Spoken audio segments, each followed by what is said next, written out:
कर्नाटक के उप मुख्यमंत्री डीके शिव कुमार ने कर्नाटक के मुख्यमंत्री पद के विवाद पर कहा कि अभी इस पर कोई चर्चा नहीं हो रही है। उन्होंने कहा कि पार्टी सही समय पर अपना फैसला लेगी। ये एक ऐसा मुद्दा है जिस पर मीडिया में चर्चा नहीं होनी चाहिए। सबसे पहले हमारा काम 2028 में पार्टी को फिर से सत्ता में लाना है। हिमाचल प्रदेश में भारी बरसात के कारण प्रदेश में सड़कों को हुए व्यापक नुकसान के मद्देनजर सरकार ने हर विधानसभा क्षेत्र के लिए 50-50 लाख की फौरी राहत जारी की है। आपदा प्रभावित विधानसभा क्षेत्रों को सड़कें बहाल करने के लिए 2-2 करोड़ जारी किए गए।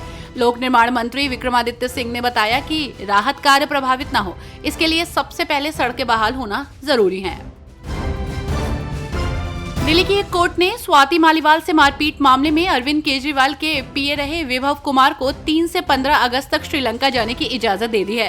विभव अपने परिवार के साथ छुट्टी मनाना चाहते हैं।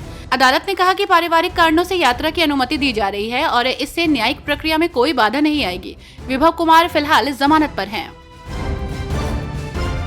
पश्चिम बंगाल में विपक्ष के नेता शुभेंदु अधिकारी द्वारा लोगों से कश्मीर न जाने की अपील पर बोलते हुए जम्मू कश्मीर कांग्रेस अध्यक्ष तारिक हमीद कर्रा ने भाजपा पर निशाना साधा और कहा कि उनकी मानसिकता उजागर हो चुकी है। पहलगाम प्रकरण के दौरान उन्होंने उच्च नैतिक आधार पर जो बयान दिए थे वे अब उजागर हो गए हैं। अगर ये भाजपा की मानसिकता नहीं है तो उस व्यक्ति को उसके पद से बर्खास्त किया जाना चाहिए और उसे पार्टी से निकाला जाना चाहिए। तभी हम मानेंगे कि ये भाजपा की मानसिकता नहीं है। आंध्र प्रदेश कांग्रेस अध्यक्ष वाईएस शर्मिला ने कहा कि अगर पोलावरम परियोजना अपने तय समय पर पूरी हो जाती है तो इससे आंध्र प्रदेश के किसानों की कई समस्याएं हल हो जाती हैं। पोलावरम पूरे आंध्र प्रदेश के भले के लिए बनाया गया था, मगर पोलावरम परियोजना 45 मीटर की जल भंडारण क्षमता के साथ अपने तय समय पर पूरी हो जाती है तो इससे राज्य के किसानों की कई समस्याएं हल हो जाती। देश की कमान संभाल रहे चंद्रबाबू नायडू और भाजपा सरकार की ओर से काफी सुस्ती है।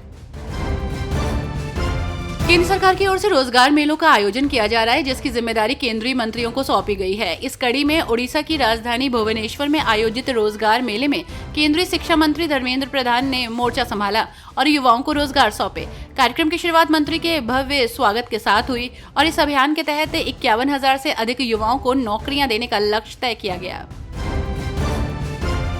ऑपरेशन सिंदूर के दौरान भारतीय फौज के द्वारा किए गए हमलों पर सवालिया निशान लगाए जाने पर बीजेपी नेता मुख्तार अब्बास नकवी ने एक बार फिर कांग्रेस पार्टी पर जमकर निशाना साधा। उन्होंने कहा कि अफसोस की बात है कि चोट कराची को लगी है और चीख कांग्रेस की निकलती हुई दिखाई पड़ रही है। दिल्ली में हाल ही में 2 अलग अलग इमारत ढहने की घटनाओं में 5 लोगों की मौत के बाद सियासत गर्म है। दिल्ली प्रदेश कांग्रेस कमेटी के अध्यक्ष देवेंद्र यादव इसे लेकर भाजपा सरकार से बड़ी मांग करते नजर आए। उन्होंने सीलमपुर हादसे में मृतकों के परिजनों को 10-10 लाख रुपए और घायलों को 2-2 लाख रुपए मुआवजे की मांग की। इसके साथ ही आजाद मार्केट हादसे में मेट्रो द्वारा दिए गए 5 लाख रुपए के मुआवजे को नाकाफी और असंवेदनशील बताया। दिल्ली सरकार इन दिनों एक्टिव मोड में नजर आ रही है। इस बीच मुख्यमंत्री रेखा गुप्ता ने शालीमार बाग में बिजली की तारों को भूमिगत करने के पायलट प्रोजेक्ट की शुरुआत कर दी है। इस परियोजना से क्षेत्र में बिजली आपूर्ति बेहतर होगी और नागरिकों की सुरक्षा सुनिश्चित होगी। सरकार ने इस योजना के लिए 100 करोड़ रुपए का बजट रखा है। क्षेत्र में विकास कार्यों की भी समीक्षा की गई है और नई परियोजनाओं का उद्घाटन हुआ है। पंजाब की आप सरकार के नेता लगातार भाजपा और कांग्रेस पर हमलावर नजर आ रहे हैं, तो वहीं इस बीच पंजाब के वित्त मंत्री और आप नेता हरपाल सिंह चीमा ने कांग्रेस और बीजेपी पर तीखा हमला बोला। उन्होंने आरोप लगाया कि दोनों पार्टियां मिलकर ड्रग तस्करों और गैंगस्टर्स को बचाने के लिए काम कर रही हैं। झूठी एफआईआर और राजनीतिक दबाव के जरिए आप सरकार के ड्रग्स के खिलाफ अभियान को कमजोर करने की कोशिश कर रही है।